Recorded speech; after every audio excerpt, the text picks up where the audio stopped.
Hello. Nkwaniriza nate ku Focus TV yange.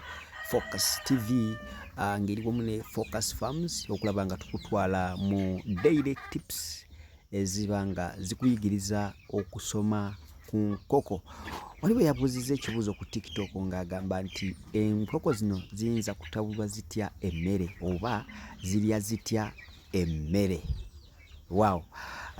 Nkujjukiza okusubscribinga okulaba nga omanya ebibuuzo ebyenjawulo okumanya biki ebikwatagana ku mulimu guno ogwe tukola ogw'okulunda enkoko. Nagamba nti ebirimu egimu egiri profitable gy'oyinza otunuulira mu 2024 ogw'enkoko kweguli. So bangi abali ku TikTok Focus Farms badde bambuuza ekibuuzo kino, entabula y'emmere, enkoko zirya zitya, nandibadde nziriisa ntya, byonna tugenda kuba tubiraba mu vidiyo yaffe eno.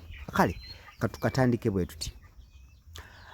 Omuntu yenna alunda enkoko naddala eza broilers, ez'ennyama, enkoko ez'ennyama, biki by'olina okuba ng'otunuulira? One, being nti these are meat factories. Enkoko zino ntonzi za nnyama, ekitegeeza zirya kinjiko okusinga enkoko ziri zonna endala.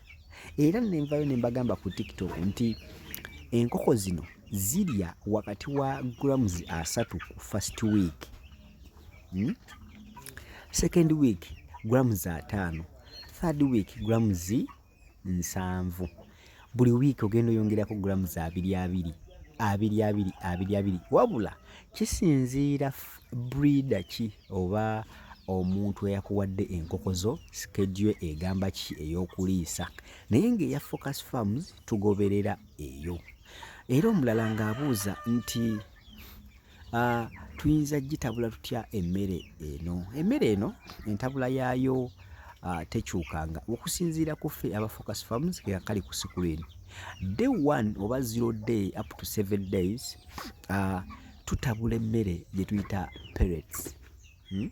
Kisinziira ndowooza ne omukozi w'emmere kiki kyagiyita. Waliwo abagiyita crumble, abalala bagiyita gladys. So kisinziira omukozi w'emmere eyo kikyakola kyagiyita, naye nga yenkoko eziva ku nnaku 7 mpaka lunaku lumu mpaka ku nnaku 7 zetuwa emmere eyo. So ladies and gentlemen, nzikiriza nkutegeeze nti emmere y'enkoko eno tugigiwa okubanga bukyali buto. Teekamu trays mala so that buli kakoko kalina we kabojja. Kino nno kikuyambako okukuuma omutindo oba okukuuma size, okubanga enkoko ziri mu size y'emu, kye tuyita uniformity, okubeera nga zenkana.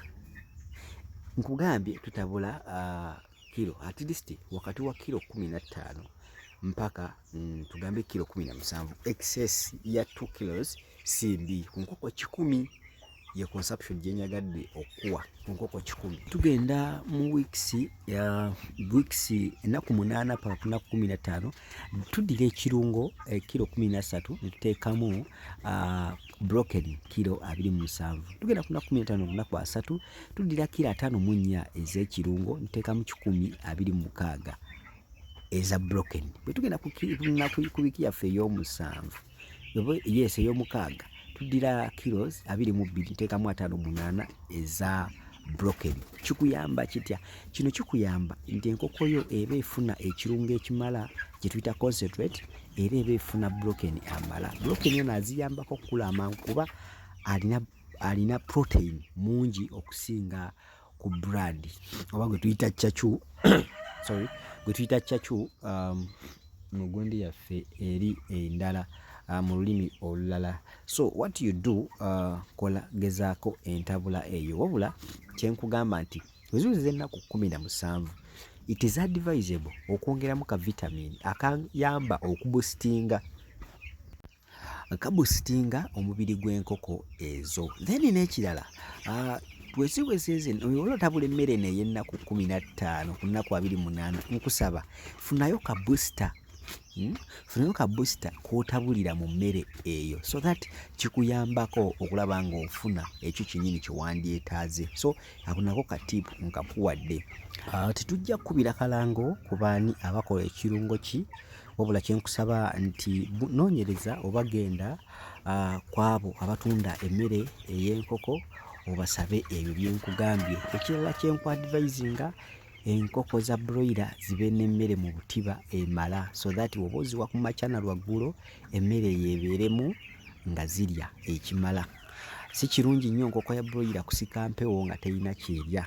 Ekirala njogedde kalungo. Akalungo kano kajjiramu ebintu bingi ebyenjawulo, kikuyambako obutatandika ku mikisinga bintu by'otamanyi. Okozesa ekirungo ekyo kye bayita concentrate, kikuyambira ddala. Mu maduuka gonna abatunda emmere y'enkoko balina ebirungo ebyenjawulo. Oba oyagala omanya bye tukozesa, then ate gwe oyira kujja mu inbox ne tukubuulira kwa si kirungi kudimaketinga birungo by'abantu balala bonna abali ku market.